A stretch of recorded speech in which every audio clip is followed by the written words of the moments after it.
Hi everyone, today I'm going to show you what to do if some or all of your pages says not found or have a 404 error. So follow my steps. So as you see, it says not found, and additionally it has a 404 error. It says URL was not found on the server. So go to the dashboard now,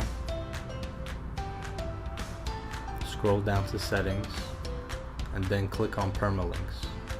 Then all you have to do is scroll down to the bottom of the page and click on Save Changes. Now go back to the home page and check if those same pages that was not found before, if they're working now.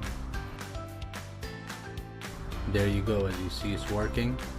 Please subscribe to our channel for more tips and tricks.